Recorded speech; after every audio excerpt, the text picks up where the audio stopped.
Welcome, everyone, and thank you for joining us for our Office 365 Advanced Threat Protection and Advanced Threat Analytics webinar presented by our CTO, Reed Weedor. Reed, I'll hand it over to you. Great to have everyone here today, and I'm excited to talk to you about two technologies that are really revolutionizing the way that corporate groups protect the staff at their firms. They are two different technologies, but they both address a common set of threats that are coming in to many environments, not only here in the US, but also globally. We have a lot of content to cover today, and it is of a slightly technical nature. So I encourage you to reach out to the team with questions that you might have.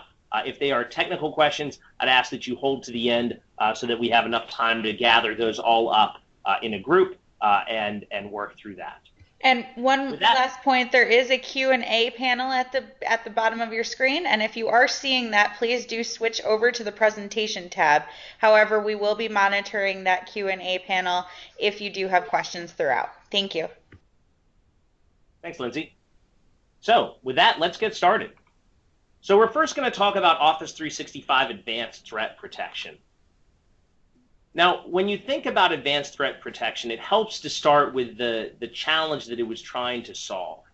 And with Office 365, there are large numbers of new security risks that come in to any organization that's using email in any form. And these challenges have really evolved over the past several years into new challenging models. So most of the time today, the types of viruses that come in or URL infections typically have a 0-hour attack associated with them that doesn't allow the large antivirus signature organizations to really solve them at moment one.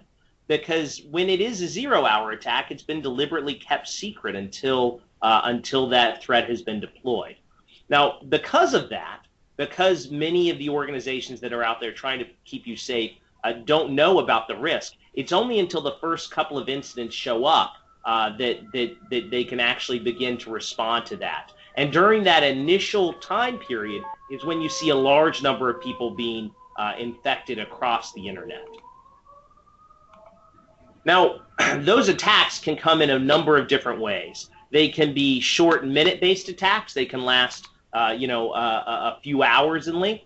They can come in waves so that an attack happens in the first 2 hours and then it's changed in a way. Perhaps the signature is updated just slightly, tweaked a little bit to make sure that the antivirus engines can't keep up with them, and that in a series of waves they're attacked. How does that work?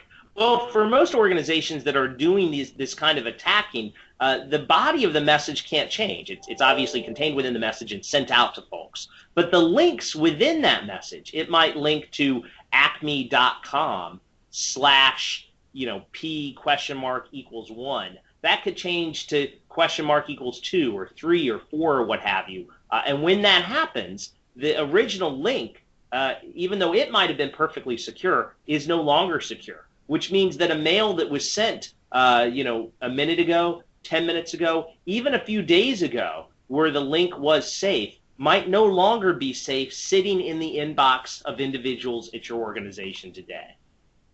How does advanced threat protection address that? Well, it starts with making sure that it can protect against unknown malware and viruses. So when it looks at the type of activities that these sorts of executables or malware are trying to do, it can determine whether or not that is something that is a regular behavior, whether it's in an attachment or a link from a URL. And it can say, hey, this looks like it's trying to do something that is unusual, and therefore I'm going to block it. It also can protect at time of click. So whether you click it today or it sits in your mailbox for a week and you come back from vacation, or you click it an hour or two later, regardless of that time frame, it has the ability to inspect that URL at the time that you click it, not merely at the time that that you receive it. And finally, it includes rich reporting and tracing, so you're able to see the types of threats that are coming in to your organization and how you were protected in real time against them. So what does that look like from an architectural perspective?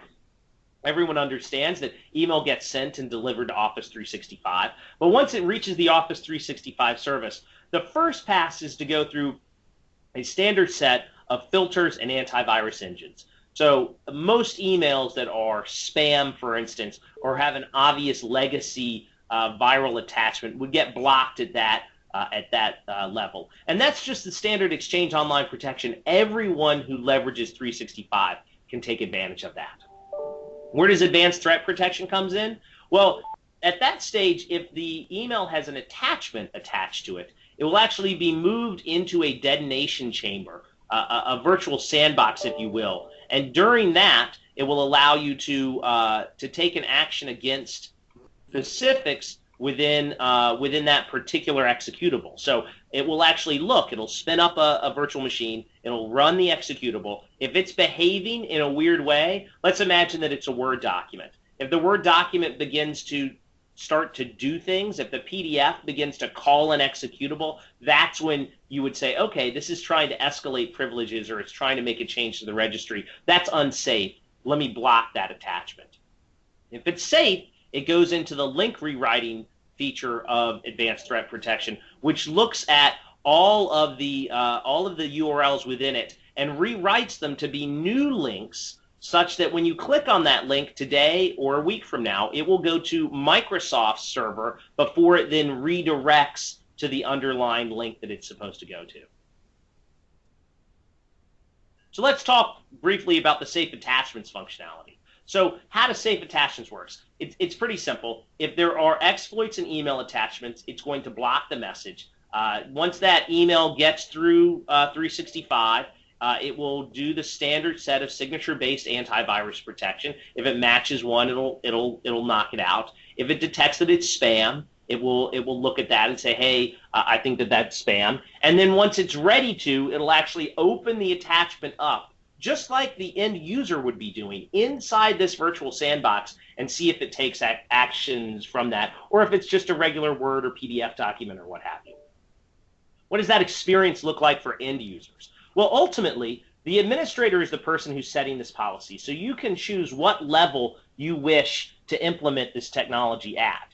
You could outright block, you could actually moderate it, you could replace the attachment with a figure that says, hey, this has been blocked for your protection. When you think about it, the types of end users who are sending these attachments over, some of the time they're direct malicious content sent from unknown people outside your organization. In the middle of an outbreak, however, a lot of the time the attachment or the malware is being sent by members of your own organization or by members of organizations friendly to you that had been compromised in some way. And so, there's a big difference in how you would respond. If it's from, a spam address, you're probably not going to read that email and think anything other than, oh, this is a person, from Nigeria trying to get me to buy something. If it's from a colleague or a partner, you're probably going to want to reach out to that individual and say, hey, I received an email from you. I was protected, but you sending it probably indicates that your system is compromised. And let them know just from a friendly perspective, hey, you probably need to have better email security on your system, much like we do. And then ultimately, the admin can be set up to get notification of the times that those are happening.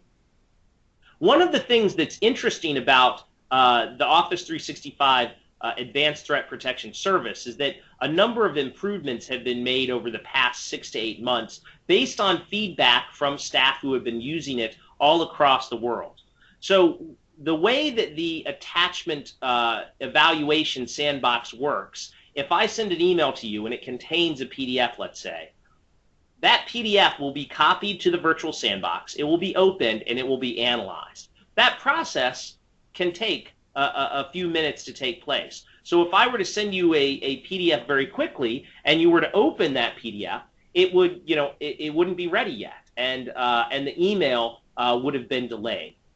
With the new dynamic delivery of safe attachments, regardless of the status of the attachment, the email will be delivered in real time. So if I send you an email message and it contains a PDF, and for whatever reason that attachment is infected, you'll still get the email, and you'll be able to look at it and there will be a indication that will say, hey, this document is being scanned for protection right now. As soon as that time frame completes and we know that it's safe, you'll be able to double click on it and open it up without any delay. And so it's a big change in the experience for folks. They're not going to have to wait any time to get their email message while they're still protected by the sandboxing environment that's out there. Now, this is, again, a choice that you can make as an administrator. If you want to, you could just block it or replace it or turn it off. So you get to choose whether or not you want to have that dynamic delivery enabled. At many of the organizations we chat with that are internet-facing organizations, they're fine blocking it. For other organizations that have a history of a lot of internal email use, they may consider the dynamic delivery option to be a great increase in the way that they satisfy their customers. So let's talk about the reporting. So from a reporting perspective, there is a huge number of threats that could be coming into you in a variety of different types of attachments. Everything from Flash to PDF to straight up executables coming in that are being used. All of those are things that can be running within your organization. As an administrator, you want to be on top of what's going on from that. You want to make sure, if there is an increase in any of these, that you get to the heart of what's actually occurring. And so advanced threat protection will show you all of those different types that are going on that will allow you to take action from that. In addition to the types of data that comes in, you're also allowed to see, how ATP is working itself. How many messages are coming in overall, how many are getting replaced, how many are being monitored, how many are using the new dynamic delivery functionality. So you can tell, where those types of incidents are occurring within your environment, and hopefully be able to use that to provide intelligence back to your executive stakeholders to say, hey, look, this has actually made a sea change in the amount of malware and malicious executables that are going on in my environment. So as any Exchange administrator will tell you, on occasion, you'll be asked to actually show what happened.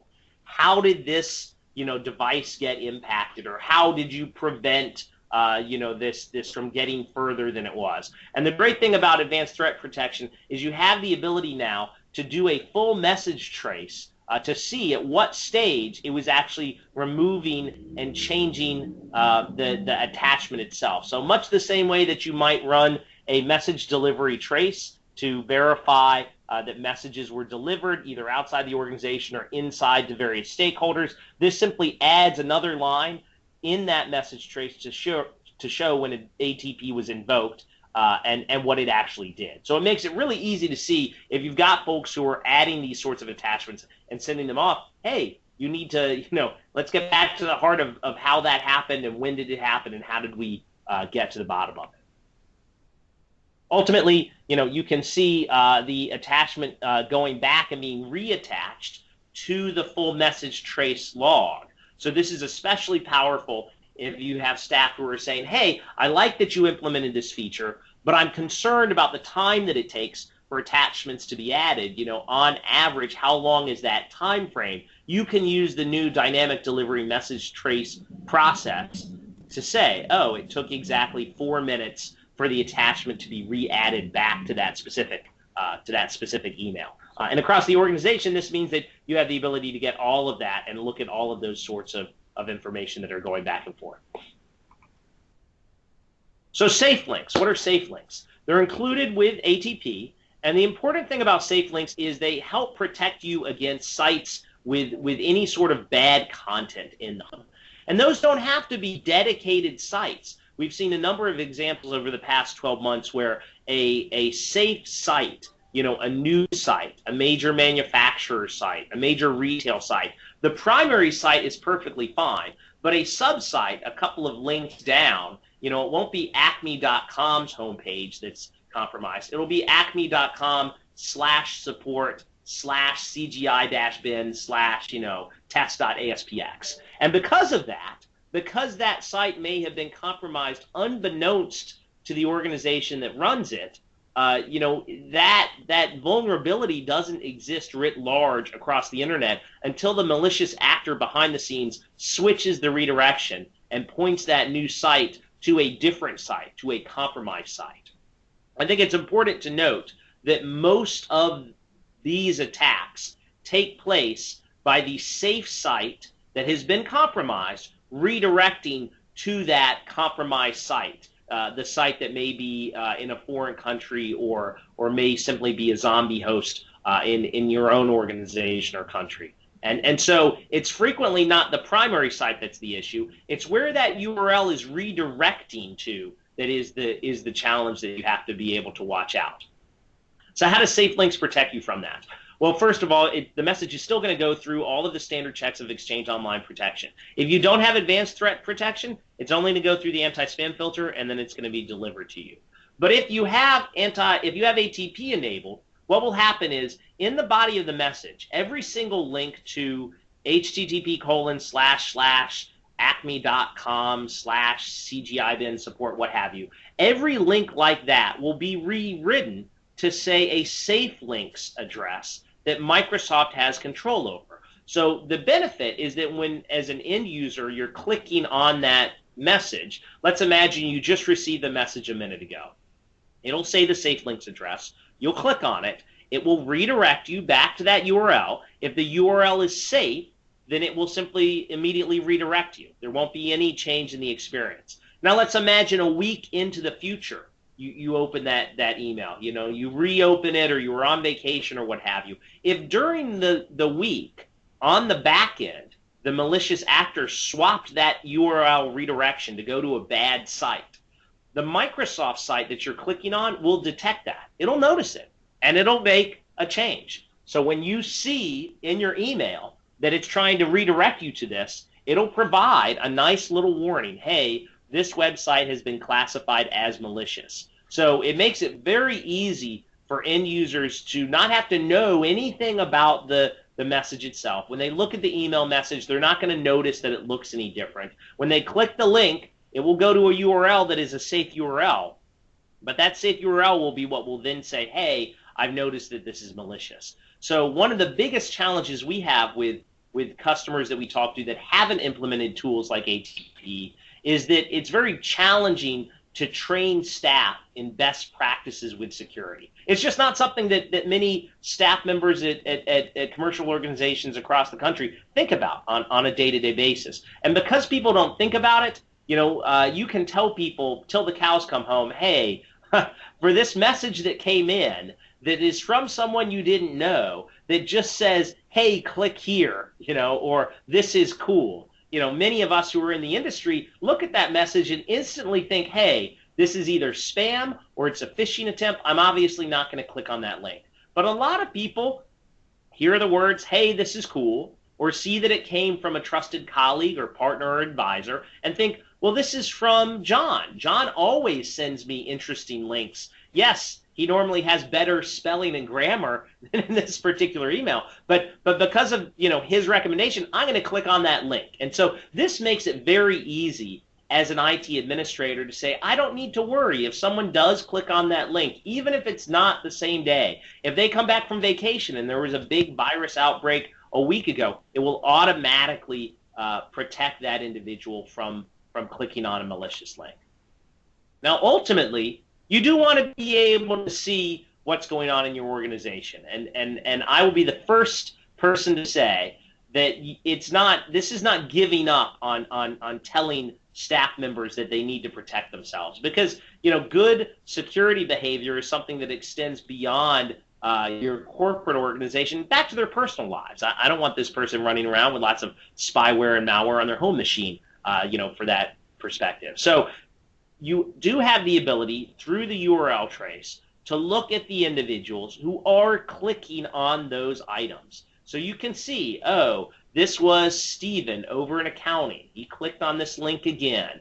This was Jane over in HR. She clicked on this link again. And you can go to that person and proactively reach out to them and say, hey, I noticed that you clicked on a malicious link. This email came from a colleague of yours or a friend in another organization, if you want us to, we can reach out to that individual and say, hey, we noticed that you were sending some malicious links around. We're the IT team at Acme Corp. Would you like us to talk with your IT team so we can get to the bottom of it? So it really does allow you to have a richer customer experience than simply saying, okay, I'm going to let end users see these error messages and then not do any actions off of them. And ultimately, it still allows you to tell where the file types are that are containing these malicious links. It's not just an email. It could be a plain text link. It could be a rich link. It could be a Word document. Anything that contains a URL link is going to be protected by this particular platform. So that's the best way to stay healthy. Make sure that email, which is by far one of the primary infection mechanisms for malicious actors, make sure email is thoroughly protected with ATP. Now, a lot of organizations I talk to say, that's great. I'd love to protect myself from email-borne viruses and malware. But ultimately, I'm concerned that there may be compromises already in my environment. I can certainly clean up emails that are coming in, but whether it's antivirus inside my environment or people bringing in unknown devices, I'm concerned that there are attacks happening today inside my network. And so it does me no good to say, yeah, I'm protected on email if every desktop in my environment is a zombie host that is, occasionally acting to send and receive malicious traffic over the internet. And that's a legitimate problem that a lot of organizations need to wrap their heads around. Advanced Threat Analytics is the product that Microsoft makes that can address that specific problem. So let's talk about what that looks like. When you think about compromises running inside your network today, the very simple one, the one that I'll highlight, is that 75% of network intrusions are compromised user credentials. So when you think about that, passwords are a big challenge, and getting people to recognize that they need to move to a more modern authentication platform. That could be two-factor authentication, that could be biometrics, it could be tools like Windows Hello, which allow you to log in with a face or a gesture or a PIN. There are lots of ways to reduce that.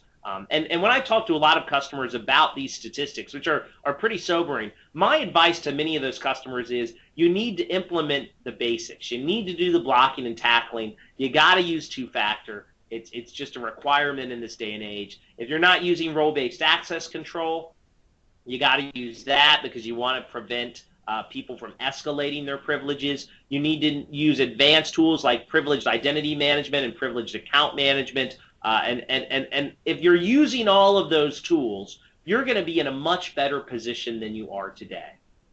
But I have folks who come up to me and say, hey, you know what?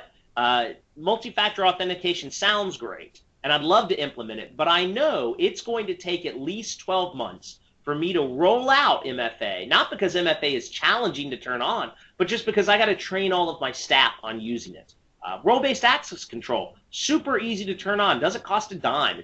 It's something that's incredibly easy to do, but I got to train my IT team to go back and look at every person who works there and get them into a role. And sometimes that time frame is 6 months. Sometimes it's 12 months, depending upon the size of your organization. During that time frame, they don't want compromises going on a regular basis. And a lot of them know. They know from the FBI, from other law enforcement agencies, that there are active attacks happening inside their network. And it's only getting worse. When you think about the position of most IT teams today, it's a very challenging landscape compared to where it was 5 years, let alone 10 years ago. So what are people doing today? Well, as I mentioned, user credentials is the vast majority of attacks. So if you have the ability to turn on multi-factor authentication, Azure MFA is a great product to do that. You should certainly turn that on because it will make it much, much more secure inside your environment. One of the other changes is that legitimate IT tools that are used for network monitoring and mitigation, tools that are used really to test the security of various networks are being used by these malicious actors so that it doesn't come across as something that is obviously malicious in nature. When you think about the script kiddies and the folks who used to be attacking networks before, the goal was really, enjoyment. It wasn't designed to extract money from an organization. It was, I'm going to write a script that replicates itself every 2 minutes, and that's going to overwhelm a network. And in that environment, you really don't need to be concerned about legitimate IT tools, because almost all of those attacks are custom written or custom made. With newer malware, rather than trying to compromise every single device inside an environment, it may be trying to escalate the privilege up over time. On average, it's going to be inside your network for 8 months before you know that it's there. So the goal of these malware writers is not to bring all of your desktops to a screeching halt, because then you would be aware of it. You would know, oh, hey, this is deleting files or what have you. This is slowing down performance on every single device. If that's the case, traditional antivirus is probably going to be able to handle that. In these cases, it's typically being installed on a few devices in your environment. Often it will try to escalate up to a domain controller or any sort of identity control system, or grab some admin accounts, because that's what gains the most over the long term. These aren't very obvious things that are happening inside your environment. And the biggest downside there is, because they're not so obvious, because the days of wipe and reload are largely behind us, it doesn't cost an organization anything to re-image a device. And so if there is a broad scale infestation of malware, it's very easy to reload that. If that malware has been sitting on all of these devices for 6, 8, or 12 months, though, and has access to credentials, passwords, customer financial data, that can really cost not only the jobs of individuals, but in some cases a significant amount of brand reputation, because many consumers and businesses won't want to do business with an organization that can't keep its own data secure. So it is incredibly important to focus on this to ensure that you are protected. Now, when you think about the solution that many of the security vendors have offered in the past, it's typically been something that is very complex to spin up. There's a setup period, there's a fine-tuning period. I chatted with a customer a few years ago who deployed one of these intrusion detection systems. And IDSs are great, but the problem is that if you just turn it on, it's going to show you lots of information. And that information may be something that is an indication of a vulnerability. It may be something that is just how your network works. It may not be an indication that things are awry. I chat with a lot of customers who, when they start to use these products, see a lot of errors and assume, oh, these errors are the result of malicious folks coming in and hacking their environment. When in reality, a lot of the time, it's simple misconfiguration. It's network devices, it's domain controllers, it's Active Directory, it's mobile devices, it's even things like wireless access points that have never been configured properly, and as such are acting in a way that it's not intentionally malicious. They're not trying to, launch a denial of service attack. It's just they've been misconfigured in a way that spews a lot of bad network traffic, or ultimately cost you bandwidth, or ultimately is pinging the same credential over and over and over and over again, and you just weren't aware of that. And because of that, all of these systems are typically prone to false positives.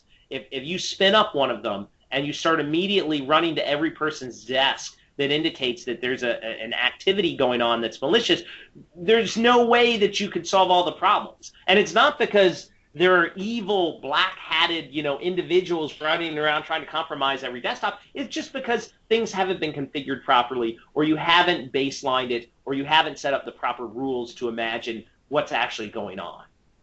The final component is most of these IT solutions were designed in a day when the perimeter was the ultimate security wall.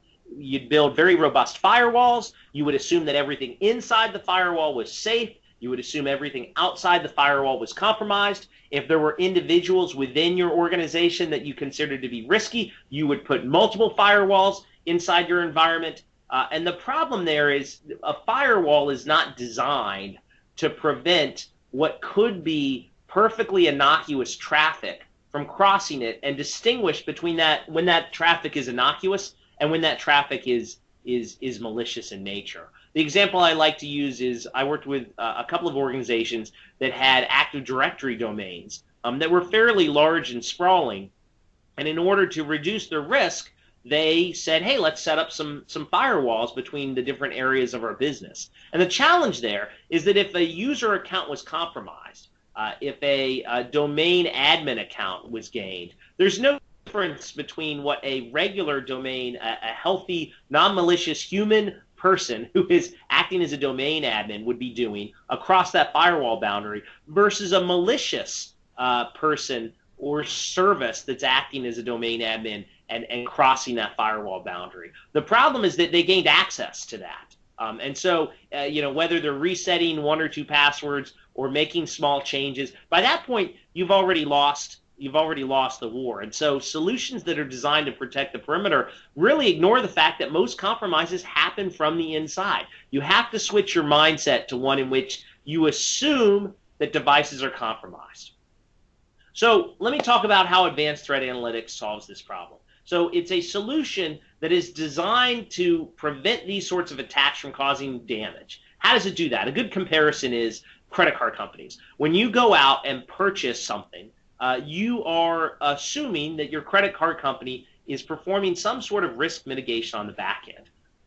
If your credit card is used in an unusual way, about a year ago, I had a call from one of my credit card providers who said, "Hey, we noticed that you spent $22,000 on something, and so we've limited your card." And I said, "Okay, well, $22,000 sounds like a whole lot of money.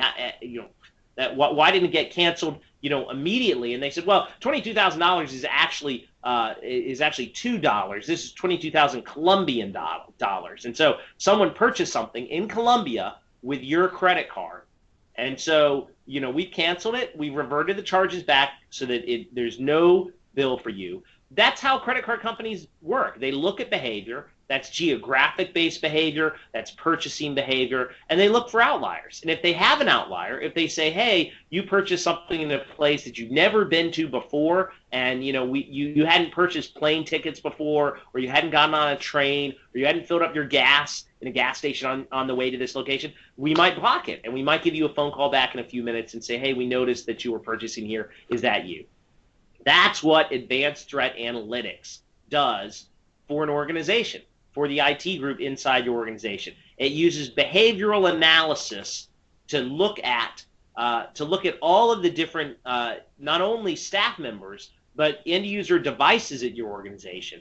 It takes that, it meshes that with known attacks and issues, so where it sees someone doing something that it knows is always an attack, and it produces reporting and the ability to nip these sorts of attacks in the bud. So, how does that actually work? So, from a behavioral perspective, you don't have to create a whole bunch of rules or policies. You don't have to deploy a fleet of agents to all of the devices inside your network. Going back to the challenge of implementing something like MFA or role-based access control, again, most of the organizations that are struggling with that know that they're going to get there. They know by 2017 they'll have Azure MFA deployed to every member of their team. But they don't want to wait those 12 months. And because of that, they need something that can work quickly. If you were to come to them and say, hey, this is great, let me install an agent on every machine, that rollout might take 6 to 12 months in and of itself.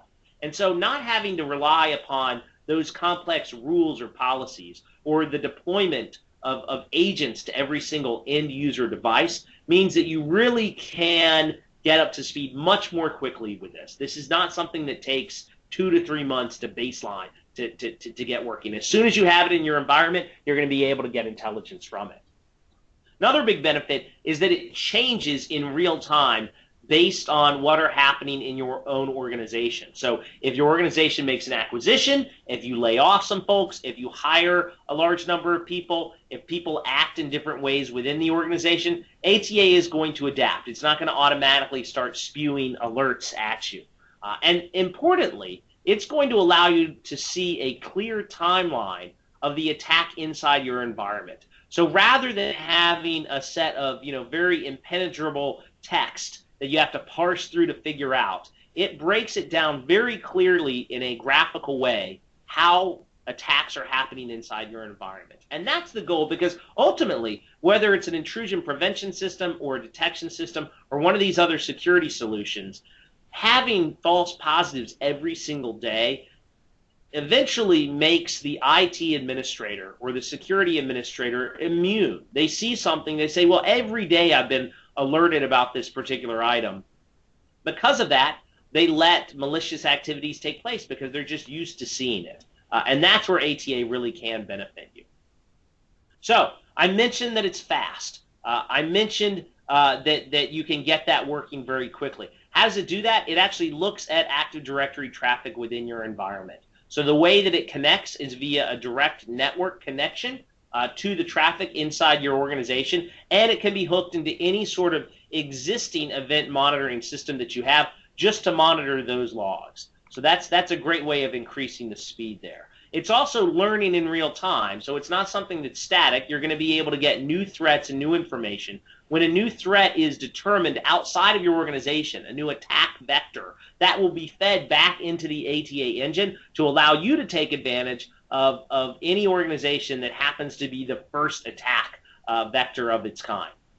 I mentioned the clear UI and interface. That's incredibly important because if you don't have clear information, it doesn't matter that you recorded that the attack took place. You have to be able to go in and speak to the person who was the victim of that attack and ensure that you prevent it from happening again.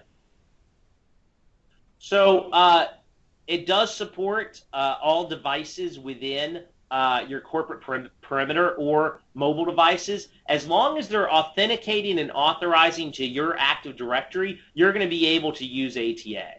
And that's a big differentiator, again, going back to that agent-based model. You're not going to have to install agents, but you're also not going to have to change your network topology to be able to grant access to this. You're really just going to say, as long as we can capture all of that Active Directory traffic, we're going to be in good shape. If you can't capture the AD traffic, or you want to be even more robust, or you already have an SCIM in place, you can certainly just integrate that into your environment. So you can have the timelines be beefed up, as it were, by using the existing investment you've made in monitoring.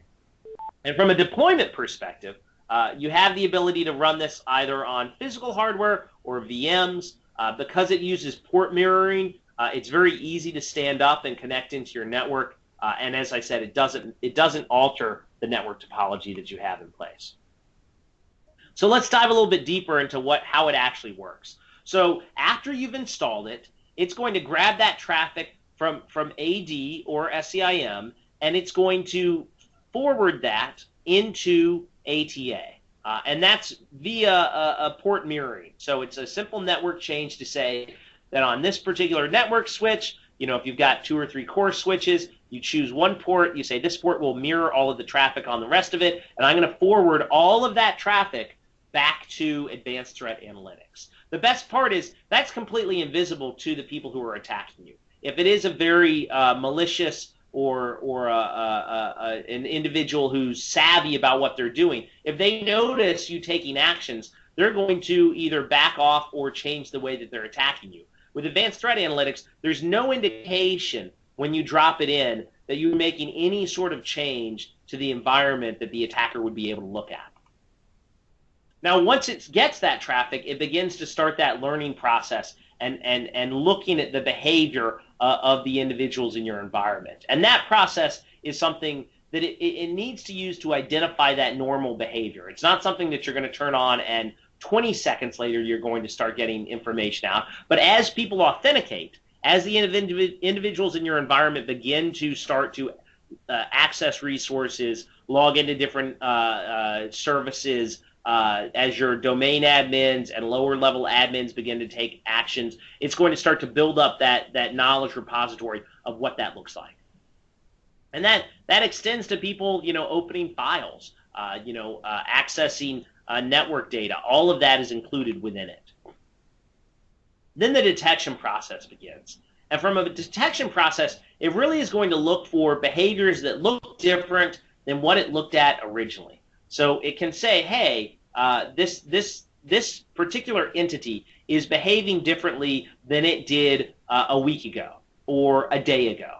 Or this particular entity is behaving differently than all the other entities who have a similar type of setup. So when you think about folks in your organization, it's not merely that that HR individuals, if I hire a new HR person, that they need to be enrolled for a week or a month or so for them to be able to get analysis. It can compare it to other folks who have that same role. And it can say, hey, for this user object that is in this group, it is acting very differently than all the other user objects in the same group. And because of that, I'm going to raise a red flag if it starts to do something abnormal.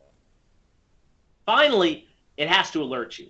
And this is I think the big advantage of using ATA versus a lot of those other security products in the marketplace today, even the ones that are quite robust. They've often been built to combat specific threats, and the alerting is really seen as an afterthought. It's, oh, we'll send it in an email, or we'll send a text message, or we'll have a web page that has it on it. And the nice thing about ATA is it has a very simple, actionable attack timeline for all of the alerts that are coming up. So it's very easy to see who, what, when, and how an attack occurred. And it's not only critical for attacks that are going on in your environment, it's also critical to explain why attacks aren't happening in particular circumstances. So I see a lot of organizations that see particular items and say, well, this is an example of X. And having ATA in place makes it very easy to say, well, after this supposed, compromise happened, there is no activity. There's no follow-up. This is just a person who got locked out of their system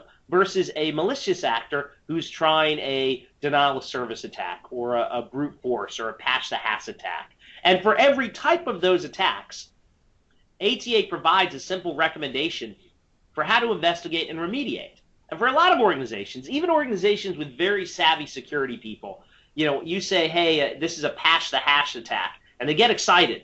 They're looking for criminals. They want to catch those criminals. But after they have a product that shows them, hey, this is what's going on, many of them don't know the next follow-up steps. And especially with newer attacks or attacks that only include a small subset of folks, for harried IT administrators, having a very simple, these are the things you need to do to investigate, these are the things that you need to do to remediate, makes it much, much more powerful. And this ultimately drives success down at your organization, because it means that you don't need to have a security guru, who's available 24/7. You can have your regular help desk using ATA to provide value to your staff. So what does that look like? I've got an example here of some of the risks here. A computer has a broken trust relationship. As an example. Very simple. There are lots of reasons that might occur. Most of them are not malicious in any sense, but that broken trust relationship is something that is a risk. We need to make sure that we get that addressed and figured out.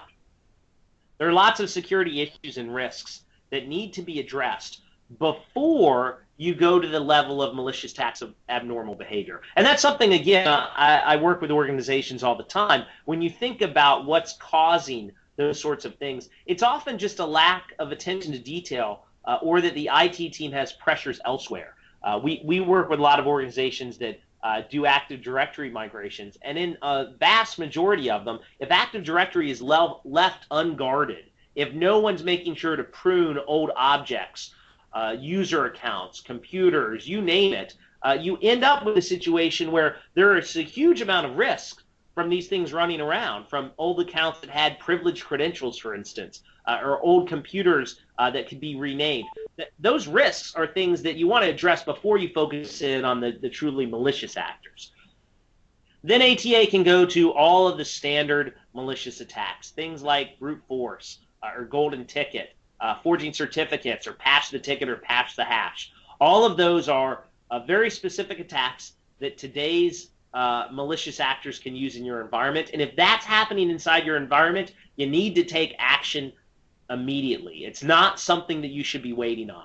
A good example of that is if an organization has 1,000 machines and these sorts of attacks are taking place today, simply re-imaging the machines doesn't change the behavior. You need to figure out how the attacks are occurring. How are they coming in?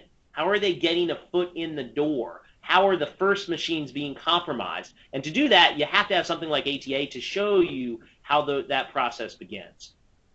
Then finally, there's the abnormal behavior. That's people acting in ways they don't normally do. It could be an end user suddenly doing something that a domain admin would be doing. It could be passwords being reset in bulk to various folks. It could be people logging in from locations they've never logged in before, or logging in from 2 or 3 locations simultaneously. All of those are the sorts of behavior that ATA is designed to look at. So what does the end network topology look like? Well, this is just a sample instance of what that environment would look like, in terms of the different places within your environment. So obviously, most organizations have a traditional firewall, a DMZ, a connection to the internet. And ATA will sit off of your core routing and switch infrastructure to allow you to get access to all of the data that's contained within it. It works via a series of gateways that are set up with port mirroring. So in this example, I've got a couple of core switches. I've designated 2 ports as ones that contain all the traffic off of those 2 switches. I've then got an ATA center console that will allow me to aggregate all of the traffic from those 2 gateway devices. And I've integrated syslog forwarding from my SCIM system that will allow me to capture all of the traffic that I've already been gathering from a variety of systems. So all of that network traffic comes in via port mirroring. All of those domain controllers, since you've got port mirroring set up, are going to have their traffic traversing those various network switches, and that's going to give you all of the data that you need to be able to take actions off of it. Ultimately, not all of that data may be relevant, so it's not going to send you everything, but it will transfer the relevant data over to the ATA center for you to be able to take actions off of. The center console is what's actually running ATA in the truest sense. It's maintaining all the data that's contained within it, which will allow you to take actions off of it. It has the web interface that is how people interact with ATA, and it's what's doing the machine learning that allows you to detect suspicious activity and abnormal behavior. And you can have multiple gateways in your environment all converging on one ATA center console. So from a stand-up perspective, there's a very small set of steps that you need to perform to be able to take advantage of ATA. Probably the biggest change is making sure that you can configure port mirroring with your networking team. Once you've done that, it's just making a domain user, identifying any VPN or direct access networks, and you can even go so far as to create some honey token users and deploy some certs to be able to do it. So here's a sample environment document that we built up to show you what an ATA deployment might look like. So I've got a couple of domain controllers on each core network switch. Those are all mirrored via a single network adapter. That's going into gateway 1 or alternatively gateway 2. I've got a cert installed on both, and then I've got an IIS and an ATA center cert.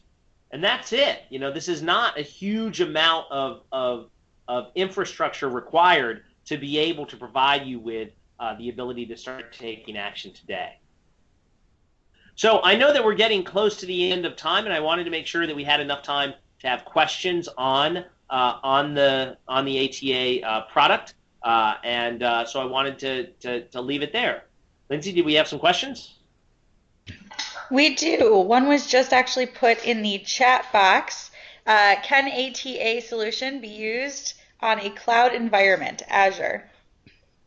Yeah, so you're going to want to run ATA inside your physical environment because of the assumption that most of the machines are there. The requirements, I mean, you can run it as a VM, obviously. So could you run it in Azure? Certainly. The VM would be capable of running within Azure. I think the sheer amount of traffic that's going to be going back and forth would be pretty heavy to implement in an Azure environment. The other thing to be aware of is that Microsoft themselves are performing this sort of analysis inside the Azure data centers already. So, if you've got machines that are running within there, most of the organizations I speak to, that are having these sorts of challenges are typically running either on premises or in their own private data centers. They're not typically ones that are running large amounts of workloads within Azure. And this goes back to the best practices rule. If you're using role-based access control, if you're using multi-factor authentication, if you're using PIM and PAM, that should prevent large numbers of attacks from happening. From the crypto ransomware, so if you do have devices that are compromised that are running inside the network, making large numbers of changes, it certainly can help you with that. When you think about what the cryptoware life cycle is, it's typically a little bit different than some of these more persistent threats. Most of the crypto attacks are really designed to be something that's executed and within a certain time frame, and then immediately taking action upon the impacted users. So when we discussed advanced threat protection at the beginning, advanced threat protection, great way to prevent folks getting ransomware and cryptoware via email. ATA is typically more designed for the types of attacks that are going to sit there for 3 months, 4 months, and not be obvious to the end user.